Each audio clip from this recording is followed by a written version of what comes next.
ITKH សូមស្វាគមន៍ការមកកាន់ Channel ITKH ហើយក៏សូមស្វាគមន៍ផងដែរចំពោះពុកម៉ែបងប្អូនដែលតែងតែគាំទ្រនៅ Channel ITKH របស់យើងខ្ញុំផងដែរបាទខ្ញុំសូមស្វាគមន៍មកកាន់ Channel ITKH ទាំងអស់គ្នាថ្ងៃនេះខ្ញុំអត់មានអីច្រើនទេសម្រាប់ចែកជូនបងប្អូនគឺតិចបន្តួចទេតែកម្មវិធីមួយទេហើយកម្មវិធីនេះសាមញ្ញទេកំណត់ខ្ញុំបង្ហាញសម្រាប់បងប្អូនណាដែលគាត់ខ្ញុំបង្ហាញកម្មវិធីមួយសម្រាប់បងប្អូនណាដែលគាត់ចូលចិត្តមើលគេ live ឬក៏ចង់ live ផ្ទាល់ខ្លួនឯង live ផ្ទាល់ដោយខ្លួនឯងនោះគឺគាត់អត់ដឹងថាតើត្រូវប្រើកម្មវិធីណាហើយត្រូវទៅ download នៅកន្លែងណាតាមណាកម្មវិធីនោះមានឈ្មោះអីជាធម្មតាគឺគាត់ download តាម Play Store ឯងតែអត់ដឹងថាឈ្មោះអីអញ្ចឹងណាតែពេលនេះគឺខ្ញុំបង្ហាញតែខ្ញុំជឿជាក់ថាមានបងប្អូនជាច្រើនហើយដែលគាត់បានដឹងហើយក៏មានបងប្អូនមួយចំនួនទៀតដែលក៏អត់ទាន់បានដឹងចឹងឥឡូវនេះគឺខ្ញុំសូមបង្ហាញតែម្ដងគឺយើងនាំគ្នាចូលទៅ Play Store ទាំងអស់គ្នាតែម្ដងទៅយើងបើក Play Store យើងចូលមកបន្ទាប់ពីយើងចូល Play Store របស់យើងហើយយើងវាយ search ណា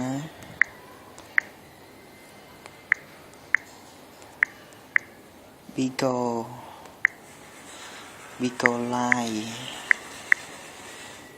Live យើង search មក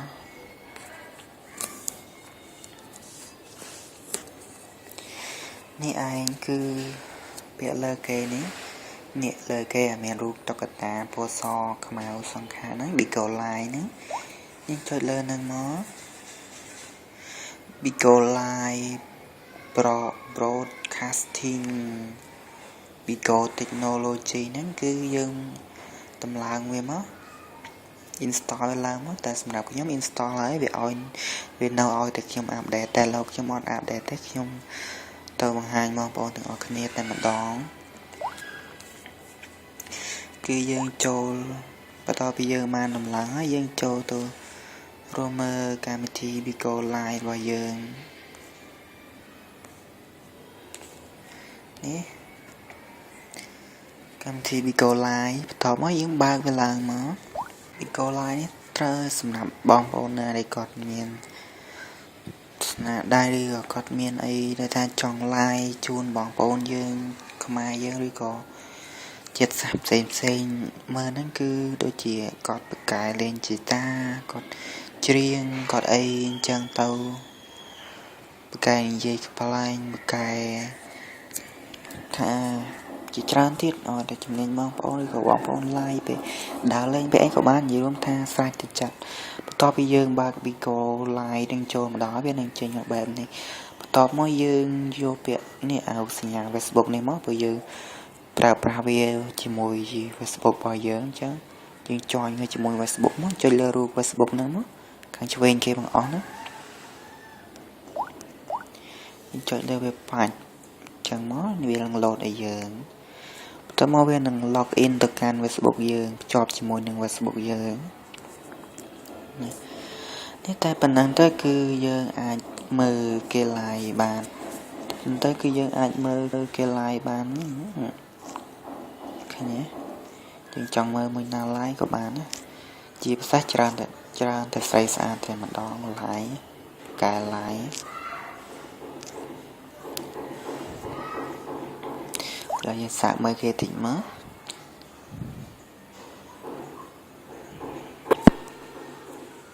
បានស៊ីប៉ុណ្ណាសង្ស័យស៊ី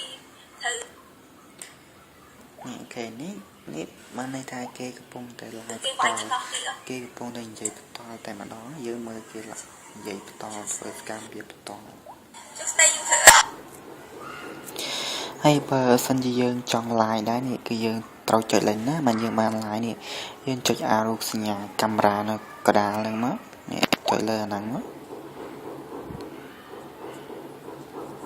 សម្រងចាំតិចណែបន្ទាប់មកវានឹងឲ្យយើងដាក់ថាយក live title ថាយើងចង់ live អំពីអីគឺយើងសរសេរលើហ្នឹងទៅគឺជាចំណងជើងរបស់វាបើយើង live បន្ត អូខេថ្ងៃហ្នឹងខ្ញុំបង្ហាញបងប្អូនគឺកម្មវិធីមួយហ្នឹងកម្មវិធីដែលយើងមើលគេ live បន្តឬក៏យើង live បន្តលើខ្លួនឯងចាញ់អញ្ចឹងណាអញ្ចឹងជួយចុច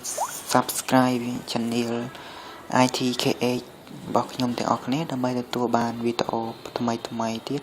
ហើយខ្ញុំនឹងបង្ហាញអ្នកទាំងអស់គ្នានៅអ្វីដែលខ្ញុំដឹងបង្ហាញតាមវិធីសាមញ្ញហើយងាយយល់និងអាចធ្វើបានទាំងអស់គ្នា